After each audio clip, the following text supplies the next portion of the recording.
नमस्कार दोस्तों, आप सभी का स्वागत है हमारे YouTube channel BCS basic physics में। आज के इस वीडियो में हम अध्ययन करने वाले हैं परावर्ती दूरदर्शी के बारे में।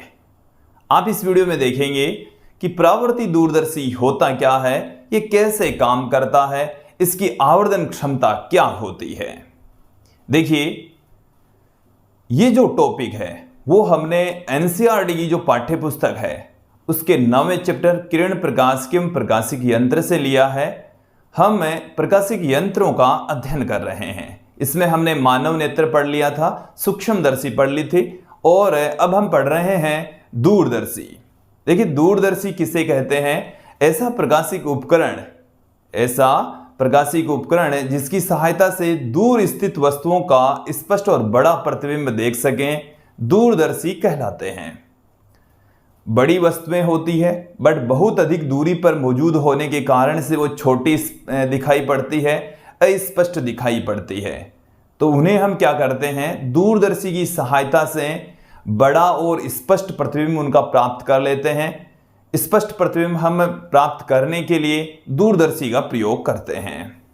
अब ये जो दूरदर्शी हैं वो भी दो प्रकार के होते हैं, अपवर्ती दूरदर्शी तथा परावर्ती दूरदर्शी। अपवर्ती दूरदर्शी हम पहले पढ़ चुके हैं और अब हम यहां पर इस वीडियो में परावर्ती दूरदर्शी के बारे में पढ़ने वाले हैं। मैं पहले थोड़ा सा आप लोगों को बताता हूं अपवर्ती दूरदर्शी के बारे में। हमने अपवर्ती दूरदर्शी के अंदर देखा था कि दो उत्तल लेंस एक दूसरे के साथ में समायोजित करके जो दूर स्थित वस्तु है उसका एक हम बड़ा और नजदीक प्रतिबिंब प्राप्त करते हैं। क्लियर? तो देखिए, अपवर्ती दूरदर्शी में कुछ कमियां रही और उन कमियों की वजह से ही परावर्ती दूरदर्शी का निर्माण हुआ। देखिए, अपवर्ती दूरदर्शी में हमने ये देखा था कि यहां पर एक अभिदर्शक लेंस होता है और यहां पर होता है एक नेत्रिका, और दूर स्थित जो वस्तुएं हैं उनसे आने वाली जो प्रकाश की किरणें हैं उनसे यहां पर इस तरीके से प्रतिबिंब प्राप्त होता है। इधर एक वस्तु रखी होती है ए, इधर बी, ये ए डेस बी डेस प्रतिबिंब बनता है, फिर अंत में इधर एक प्रतिबिंब बन जाएगा। Clear? A double dash B double dash ऐसे होता है। बट ये जो प्रतिबिंब बनते हैं यहां पर इस जो अपवर्ती दूरदर्शी है इसमें कुछ कमियां रह जाती है। तो देखो, अपवर्ती दूरदर्शी के अंदर जो दो मूल कमी है वो मैं आप लोगों को बता देता हूं और फिर हम बात करेंगे परावर्ती दूरदर्शी की। देखो, अपवर्ती दूरदर्शी में दो मूल कमियां रह जाती हैं। एक वर्ण विपतन की, वर्ण विपतन। देखो, वर्ण विपतन क्या होता है कि जो श्वेत प्रकाश होता है हम जानते हैं कि उसमें 7 मूल रंग होते हैं, वो अपने अवयवी रंगों में टूट जाता है। तो जो प्रतिबिंब है वो धुंधला रंगीन दिखाई पड़ता है। एक बार देखो, इसको समझना आप कि वर्ण विपतन क्या चीज है। जैसे हमारे पास में ये कोई लेंस है, ठीक है, और ये इसकी मुख्य अक्ष और यहां से कोई प्रकाश की किरण आपतित हो रही है। ये जो प्रकाश की किरण आपतित होती हैं वो हम यही पढ़ते आए हैं कि मुख्य अक्ष के समांतर आपतित होने वाली प्रकाश की किरण फोकस बिंदु से होकर गुजरती है। कहां से होकर गुजरती है? फोकस बिंदु से होकर गुजरती है। बट ऐसा नहीं हो पाता। क्यों नहीं हो पाता? कि यहां पर वर्ण विपतन की समस्या आ जाती है। एक्चुअल में ये जो प्रकाश की किरण है इस लेंस से 7 अलग अलग रंगों में टूट जाती है। VI BG YOR के अकॉर्डिंग ये कितने रंगों में टूट जाएगी? 7 रंगों में टूट जाएगी। तो ये हमारे पास में 7 रंगों की किरणें यहाँ पर क्रिएट हो जाती हैं। तो जो प्रतिबिंब एक बिंदु पर बनना चाहिए था वो एक बिंदु पर नहीं बन पाता, इतनी दूरी पर बनता है, साथ में रंगीन प्रतिबिंब प्राप्त होता है। तो इस समस्या को हम कहते हैं वर्ण विपतन। और ये यहाँ पर इसमें अभिदर्शक लेंस और नेत्रिका लेंस दोनों ही लेंस है और दोनों ही लेंसों में वर्ण विपतन की समस्या क्रिएट होती है। तत्पश्चात अपवर्ती दूरदर्शी में वर्ण विपतन की एक समस्या होती है, अर्थात इससे जो प्रतिबिंब बनता है वो एक तो रंगीन प्रतिबिंब बनता है, अस्पष्ट प्रतिबिंब बनता है, धुंधला व रंगीन प्रतिबिंब बनता है। ये एक समस्या है इसमें। इस समस्या का निवारण किसमें किया गया? परावर्ती दूरदर्शी में किया गया। दूसरी जो बड़ी समस्या इसमें आई वो है गोलीय विपतन। गोलीय विपतन, गोलीय विपतन की क्या समस्या है वो भी समझ लीजिए कि हमारे पास में यहां पर होता है एक उत्तल लेंस।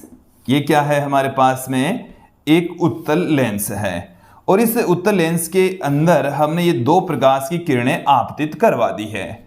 आप लोग यहां पर देखेंगे कि मुख्य अक्ष के समांतर आपतित होने वाली जो प्रकाश की किरणें हैं वो फोकस बिंदु से होकर जाएगी। कहां से होकर जाएगी? फोकस बिंदु से होकर जाएगी। आप लोग यहां पर देखेंगे कि ये वाली जो प्रकाश की किरण है वो इस लेंस में इतनी दूरी तय कर रही है, यहां से लेकर यहां तक, और ये वाली जो प्रकाश की किरण है वो इस लेंस में कम दूरी तय कर रही है।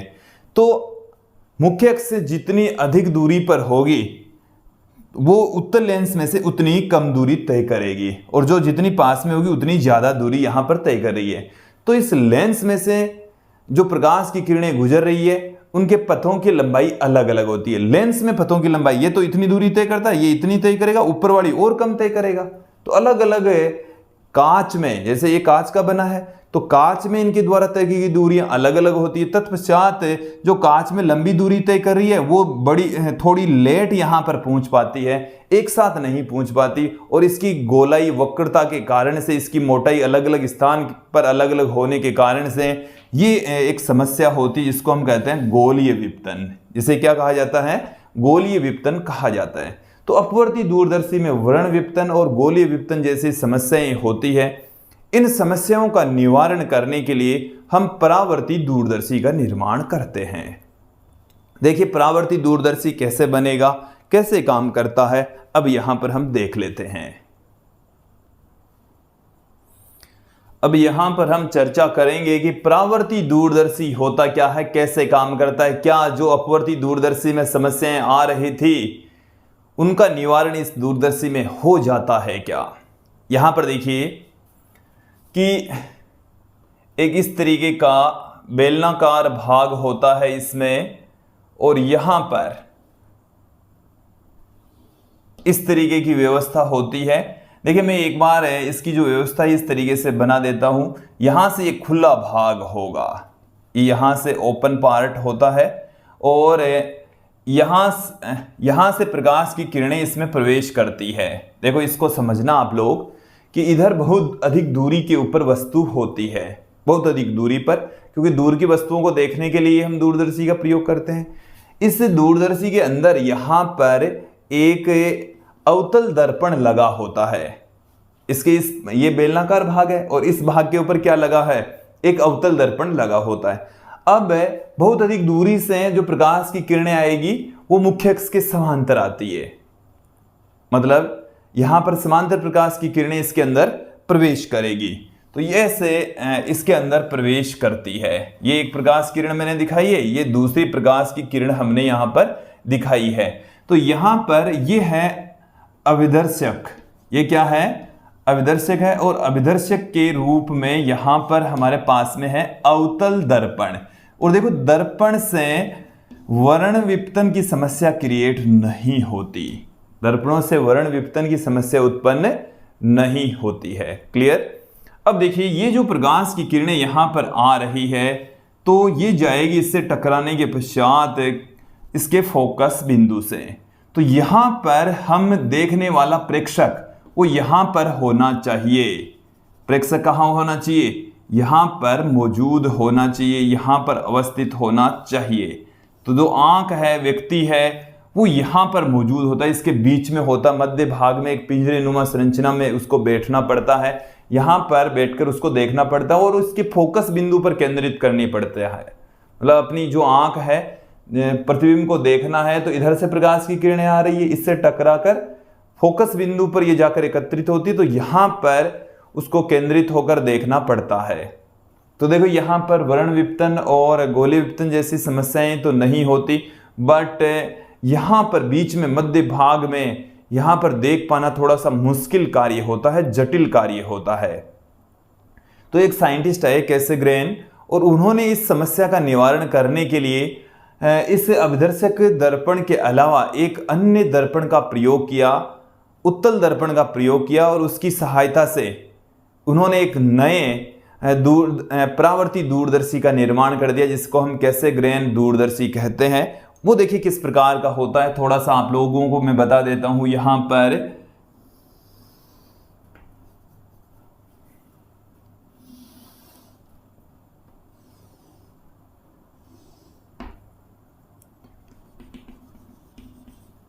ये वाला पार्ट यहां से ओपन होता है और ये यहां पर लगा हुआ है एक अभिदर्शक, और ये अभिदर्शक के रूप में यहां पर क्या है, ये अभिदर्शक है और अभिदर्शक के रूप में यहां पर लगा हुआ है अवतल दर्पण। अवतल दर्पण यहां पर लगा हुआ है। देखिए जो समस्या आ रही थी कि जो प्रेक्षक है उसको मध्य भाग में यहां पर मौजूद होकर प्रतिबिंब को देखना पड़ रहा था, तो उस समस्या का निवारण करने के लिए यहां पर एक द्वितीयक दर्पण लगा दिया जाता है। ये यहां पर एक हम क्या लगा देते हैं, द्वितीयक दर्पण इसे कहा जाता है। ये जो द्वितीयक दर्पण है वो उत्तल दर्पण होता है। कौन सा दर्पण है, द्वितीयक दर्पण है वो उत्तल दर्पण है। क्लियर।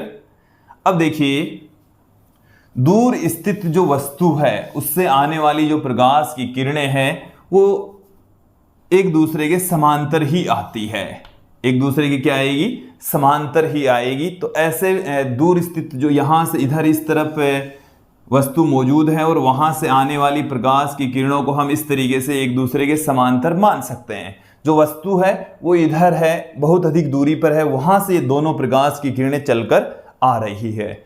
यहां से टकराने के पश्चात ये इस तरीके से इससे आकर टकराएगी।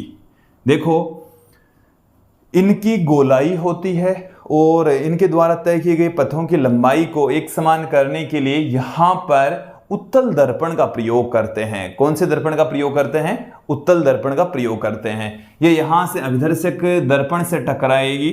जो अभिदर्शक दर्पण है वो अवतल दर्पण होता है। फिर इस द्वितीयक दर्पण से ये प्रकाश की किरणें टकराती हैं। फिर ये दोनों यहां से टकराने के पश्चात यहां पर प्रवेश करती है और यहां पर एक उत्तल लेंस लगा होता है। छोटा द्वारक, कम द्वारक वाला एक उत्तल लेंस लगा होता है, पतला लेंस लगा होता है। उसमें जो गोली विपतन की समस्या है वो बहुत कम हो, इसलिए यहां पर इसका प्रयोग किया जाता है। फिर यहां पर लगी होती है हमारी आंख, ये हमारी आंख लगी होती है। क्लियर। देखिए ये जो लेंस है इसे नेत्रिका कहा जाता है।